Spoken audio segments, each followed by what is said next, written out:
Hi everyone, I'm Xiao. I'm from Nervos team. I'm the co-developer of Nervos CKB VM. Today I'm going to show you how we build an alternative VM that we believe can best suit blockchain need and can adapt to the future. And today's talk is going to consist of two parts. First, we're going to see how we can design a VM that really suits blockchain needs. Second, we can see how we actually implement this VM performantly in Rust. And hopefully we can have time for questions. First of all, let's talk about how we design a blockchain VM. And the two things we believe that is required in the blockchain VM is determinism. You really want the same blockchain VM to have the same result no matter where you run it, no matter when you run it, as long as the input parameters are fixed. The second part is that you want the VM to be so secure that the smart contract it runs shouldn't affect your underlying environment. Suppose you have your private key on that computer. You don't really want the smart contract to be able to steal those private keys and ensure and make sure and leading to other people steal your tokens. But having those two required property isn't enough because we really want the blockchain VM to be good, to be best for the case we have here. And the question is, what makes a good blockchain VM? We believe there are 3 points. The first point is that the VM should be flexible enough to support any case. But we also believe flexible alone isn't enough. It should also be simple so we can reduce the attack surface. Because we believe that in our software industry, the only way you can make secure software is that you have to make it so simple so everyone can reason about it. The second thing I want to mention here is that you can make a VM that's bring a lot of innovation, but the thing is, if you really start something from scratch, you're really on your own. You have to build every tooling you have. Libra is a recent case. Their Move language, they really have to build everything, including the tooling, the compiler, and all the surrounding libraries. So obviously, this is a trade-off. You want innovation, but at the same time, if you can preserve innovation, you also want industry support. You want to be able to leverage others' tooling. You want to be able to leverage existing tools. And the final part is that in the blockchain VM, we want to have a reasonable and future-proof runtime cost model. Think of Ethereum's gas. In every hard fork, they probably have to make some change to some gas parameters so that it can make more sense to run a smart contract there. We don't believe this can scale, so we want one model that can be unified for the future, for the next 20 years. And given this thought, we search and we believe we found answers in RISC-V. RISC-V is an open and frozen instruction set developed at Berkeley. So a bunch of Berkeley professors who basically invented computer architecture world, they started and I believe it's in around 2012 or something. When they started to build new cores, they're thinking that what if we learn from the 50 years of experience building CPUs and we want to develop a new CPU architecture for the next 50 years? And the answer is RISC-V. It's actually a spec for the CPU, so you can actually think of it as an alternative instruction set, which is similar to the x86 instruction set used in our laptops. But the good thing here is that first, it is an open instruction set. It's in BSD license. Everyone can use the official spec. There's no license or property issues or proprietary issues. And the second thing, and the most beautiful thing, is that it's actually a frozen spec. It means that no one can change the core spec. It's really fixed. People will really use the spec to build real CPUs, and you cannot change hardware, so you cannot change the spec. And at Nervos, we believe that a blockchain is more like hardware than software. Changing something on the blockchain is also very hard, so we should find something that's freezed, maybe find a free spec so that can adapt to the future. So CKB VM here, which is the VM we use in our CKB blockchain, is a direct implementation of the RISC-V following the RISC-V standards. Nothing will change. We're just following the core standard here. And the thing I want to mention about RISC-V is really gaining industry support. All these different big companies here are supporting RISC-V. They're building real chips using RISC-V. And from the software side, the GNU toolchains has all support RISC-V right now. There's official support in the upstream version. You don't have to use a patch version. If you compile GCC from upstream, you will be able to have RISC-V support. And similarly, in the coming LLVM 9.0 release, RISC-V will also be an officially supported target, meaning that your client and your LLVM distribution will also have RISC-V support. And if we look at other Linux distributions, we can see Debian supporting RISC-V, Fedora is supporting RISC-V. Basically, everyone's adding RISC-V support to their distribution.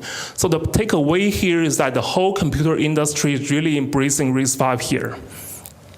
The second thing I want to mention that RISC-V is also a minimal spec. So these two A4 pages can summarize all the instructions can be found on RISC-V. Comparing to this, if you look at Intel manual, they recently stopped sending you printed out manual. They require you to download a PDF page which contains thousands of pages. And even we only see 2 pages for RISC-V instruction set in CKB VM, we won't be needing all of them. In fact, currently in CKB VM, there's only 103 instructions. So with these 103 instructions, we can implement all the features you need. And besides being a minimal spec, RISC-V is also flexible. As I mentioned before, it's actually a real CPU spec. So it's like you're embedding a real CPU or a real computer in your blockchains. And for existing use case like issuing ERC20 token or atomic swap, this is more than enough. But we want to say that besides these existing use cases, it can also support new use cases. The first example is that in CKB or in actually existing Bitcoin or Ethereum implementation, you just have one SECP256 verification algorithm. But in CKB, you can actually ship your signature verification algorithm as a smart contract. So officially, we're shipping this also the SECP256 signature verification algorithm. But you are not limiting to this. If you like Schnorr, you can implement Schnorr as a contract you deploy on CKB. Then you can use Schnorr algorithm. If you like BLS, you can also deploy that on CKB. You're not limited by the choice we have. And the beautiful thing is that the smart contract containing crypto algorithm you develop will be treated the same as the official distributed one. No one gets special privilege here. Just one thing I like to talk about everywhere is like, if your blockchain cannot support Wimble as a smart contract, maybe we should stop calling it programmable because it's not programmable here. The second use case is like we can embed existing blockchain VMs on CKB. So for example, you can compile Bitcoin VM, or if you can compile EVM into RISC-V, then you can run it on CKB, which means you will have Bitcoin compatible script or Ethereum compatible script running on CKB blockchains. This might not be a really good use case, but the thing is this helps us preserve legacies. So if you have a legacy Solidity code, you can continue to use that in your CKB blockchain. The third use case is like people besides this blockchain-specific language, some people will want to use general-purpose language. Like a lot of people use JavaScript, even though it might not be the best language here. A lot of people are still using that one. People love. Also, there are other people love Python. Other people love Ruby. Can we enable those languages on the blockchain? With CKB VM, this is possible. So the way you can achieve this is that you can compile JavaScript VM into RISC-V, run it on our CKB VM, then you will have a JavaScript VM on top of our CKB VM. With this layered architecture, you'll be able to support JavaScript code, you'll be able to support Python code, or even Ruby code. Everything is possible here. You may want to say that if you run VM on top of VM, the performance might be a hit here. But the the thing I want to say is we should really benchmark and see if this performance is really going to bring a problem for your use case. In all of our current use case, performance has never been an issue when you're using CKB VM. Later, I'm going to show real numbers showing how our VM is performing right now. The final use case is WebAssembly. WebAssembly is very popular in the blockchain space, but the thing is WebAssembly is still one layer above CKB RISC-V. So what we can do is that we can compile WebAssembly's contract directly into a RISC-V contract, meaning your WebAssembly code can continue to run on CKB VM. And the benefit of this part is that WebAssembly is still a growing spec. There's a lot of features being added to WebAssembly every day. So if your blockchain uses WebAssembly directly, it might be limited to one set of features. And if you want to add different features, depending on the design of your blockchain, this can be really hard or relatively easier. But with CKB VM, the beautiful thing is that you can continue to add features to a WebAssembly implementation, and you compile this WebAssembly contract using the new feature into RISC-V. Then the same contract can continue to run on CKB VM. The fundamental blockchain needs no changes to support this case here. And we believe RISC-V versus WebAssembly is not the competition here. RISC-V is just one layer beneath WebAssembly, and we choose to use this lower layer for maximum flexibility.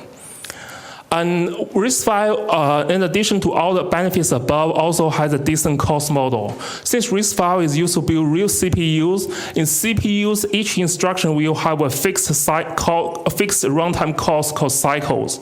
And we can directly use these cycles to be the runtime cost model for our CKB VM. And the benefit here is that if you run more code, it naturally costs more cycles. If you run less code, it will naturally cost less cycles. This model is going to be future-proof. There's no need for us to change this cycle model to adapt to certain needs. There's just no need for that because we're using a real CPU here.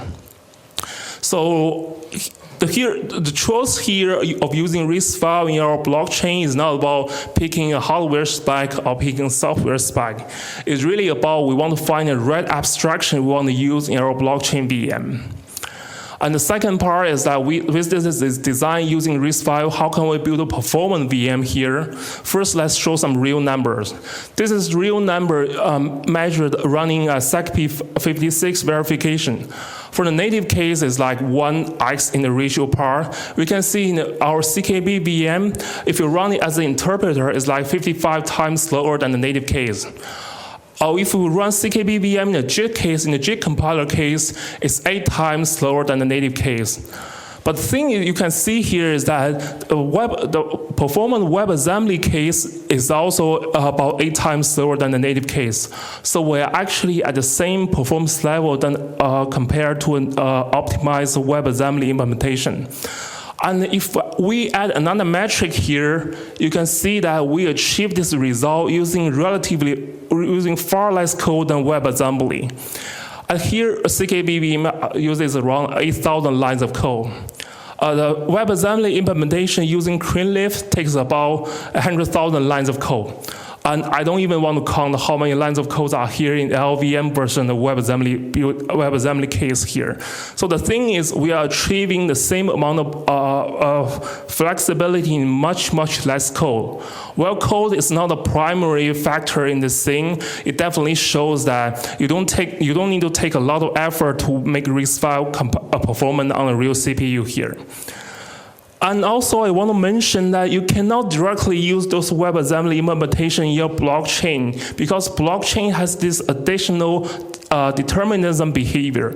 If we use those WebAssembly implementation directly, they won't be deterministic. You have to adapt to them, which may make them even slower here.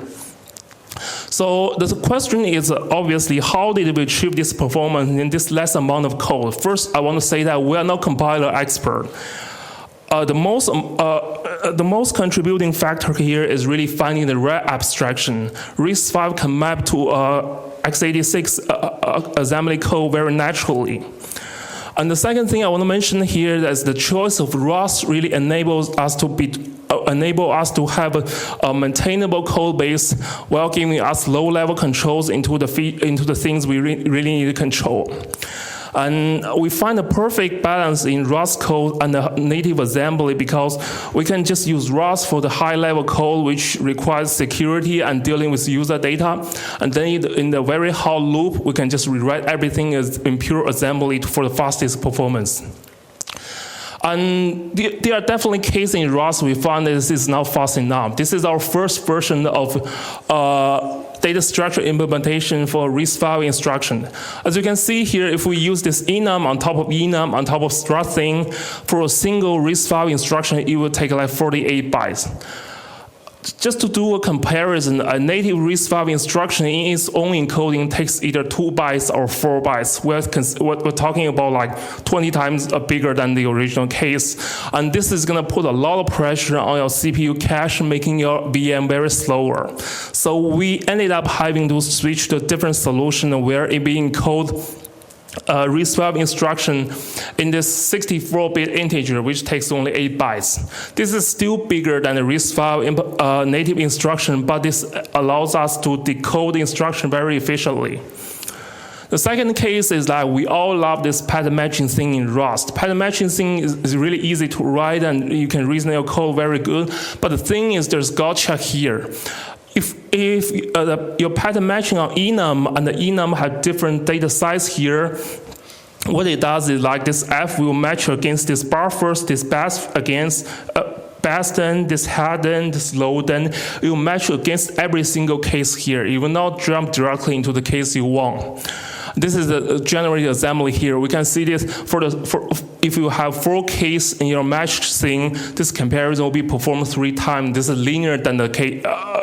Instead of just jumping directly into the case you need to handle the match expression, you match against each one. This is a linear one. This is going to slow your code a lot. And even after those changes, there's still interesting case that we find in Roscoe. On the left side is like we use for loop, which is like a C style of writing some code. On the right side, we change this code, same code to the iterator, Rust part using iterator to make it more Rust-like. But the problem is the code on the right is 3 times slower than the code on the left for just a simple change like this. So if you're using Rust to write high-performance code, in the most part, you might be okay, but you definitely want to profile this hard to see where the bottleneck is. And the bottleneck may happen at places where you're least expecting. And even with all those changes, we still find our VM not performing enough. Then I have to seek experts from different fields.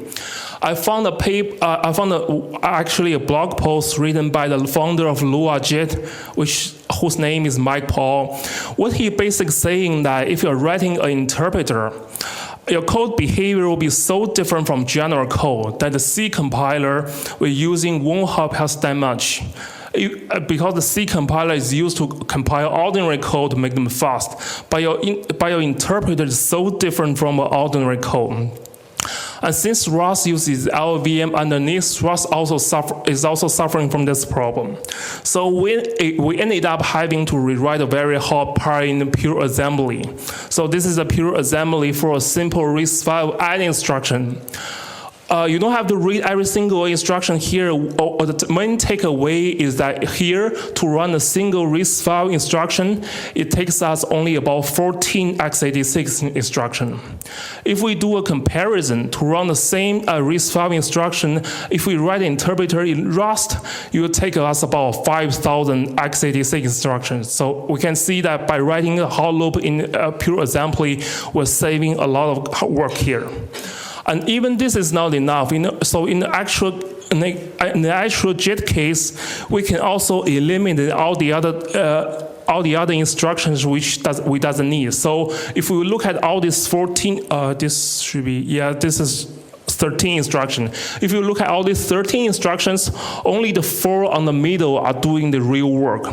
Everything else is just overhead here. So in our JIT compiler, we can just eliminate all this overhead and only keep this 4 instruction, which make our VM even more performant here. And we believe the best word is a balanced one. You want to write Rust code in the most part, that's perfectly fine. But there will be cases that the Rust code may not be enough. For example, in our code, we have like 5 5,000 run lines of Roscoe, 1,000 lines of run C code, and like another 1,000 lines of assembly code. It's really this balance between RISC, C, and assembly code that's going to make your project both maintainable and fast. And at last, we want to say that software development is really fundamentally about finding the right abstractions. And we believe that for a blockchain case, for a blockchain VM, for a fast and secure blockchain VM that can adapt to the future, RISC-V is really the only choice you have here. And thank you, that'll be all I have.